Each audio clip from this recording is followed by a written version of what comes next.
How to quantify Nosema infection. This training is brought to you by the Washington State University Honeybees and Pollinators Program. Keep in mind we're showing you one of many ways to quantify Nosema. To quantify Nosema in your honeybees, you will need a compound microscope. Here's a diagram of a compound microscope with some terms that you'll be hearing throughout this presentation. You'll need a sample of bees that have been preserved in alcohol. You can crush the whole bees in a Ziploc bag using a rolling pin. Alternatively, if you want to detach the abdomens from the bees to get a little bit of a cleaner sample, you can cut the abdomens off using a paper plate, scissors, and forceps. We recommend using a clicker counter so you can keep track of how many bees or bee abdomens you've taken from your sample cup. This training will show you a direct comparison between using whole bees and abdomens only. At the end of the video, you'll be shown what you would see under the microscope using whole bees or abdomens only. And then you can decide what you'd like to use when you're quantifying Nosema in your bees. In this training, we're using 50 bees. Transfer 50 whole bees to a Ziploc. Or, if you're separating the abdomens, you'll take 50 bees from the sample cup onto the paper plate.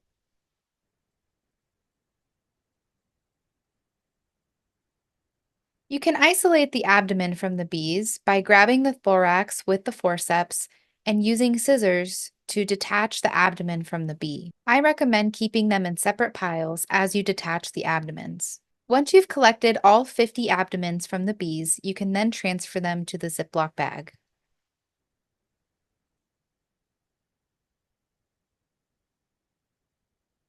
For quantifying Nosema, you'll want to add 1 milliliter of water per 1 bee or bee abdomen. So in this case, we used 50 bees or 50 abdomens. We will use a graduated cylinder and measure out 50 milliliters of water. Transfer the 50 milliliters of water to the bag and then seal tight, trying to remove any excess air from the bag.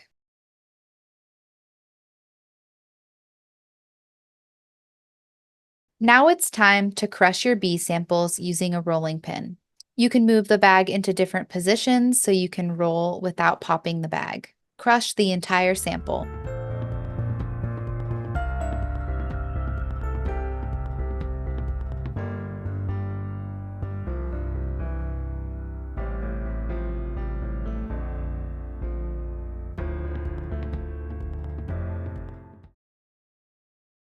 In this training, we're using disposable hemocytometers, in this case, a C-chip hemocytometer. The disposable hemocytometer allows you to load 2 different samples.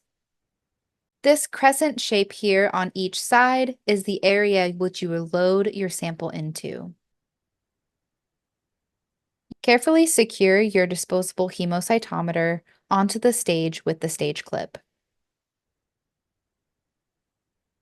Using the coarse focus, you can then find the hemocytometer in your field of view. Use the stage controls to adjust your X and Y field, moving back and forth. This is what your hemocytometer will look like at the 4x objective or 40x magnification. Once your field of view is clear, you can adjust to the 100x magnification or 10x objective. Only use the fine focus knob. Focus your field of view so your hemocytometer is clear. It should look something like this. Carefully remove the hemocytometer from the stage and load your sample. Mix up the bag contents a little more prior to pipetting. You only need a very small amount in the chamber, less than a droplet. Once your chamber is full, you're ready to look at your nosema. Place it back on the stage. Using the fine focus, refocus again to find your grid lines.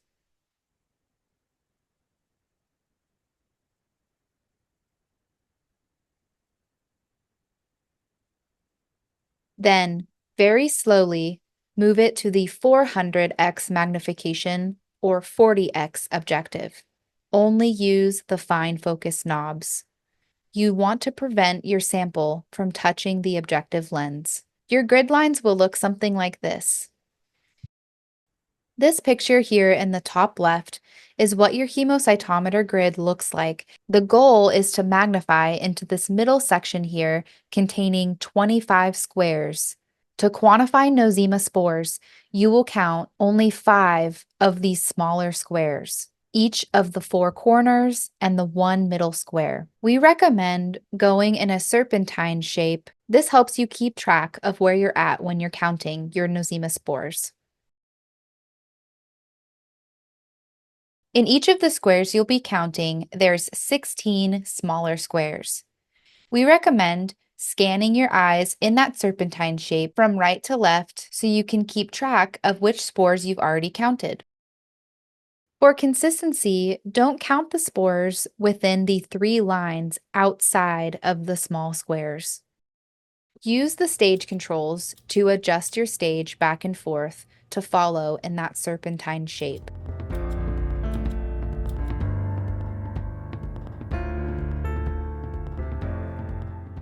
We recommend using a clicker counter to keep track of the spores as you're counting them.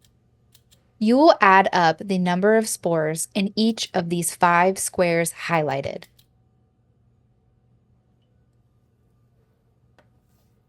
When you're finished counting your spores in those 5 squares, rotate the nose piece all the way back to the 4x objective, and then carefully remove your hemocytometer from the stage. At the tip of this black arrow here is a Nosema spore.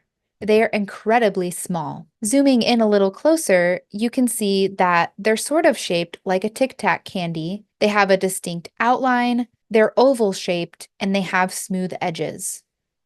You can use this formula to calculate the number of Nosema spores per bee and make inferences about level of infection in your colony. Take the total number of spores you counted in those 5 squares and multiply it by 50,000. As an example, after counting my 5 squares, my sum was 31. So I multiply 31 spores times 50,000, and that's approximately 1.5 million spores per bee.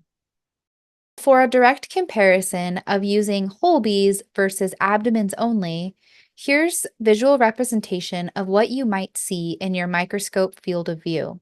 This view is 40x magnification.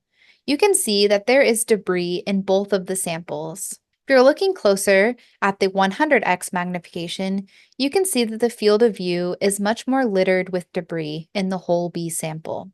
You can get a lot more pieces of wings or antenna and leg pieces. Now, this is the field of view that you'll be seeing when you're counting your Nosema. In the whole bee sample, there's quite a bit more debris, while in the abdomen only here on the right, being circled by the cursor, is a Nosema spore. And this could easily be missed or hidden under some of the debris in the whole bee samples.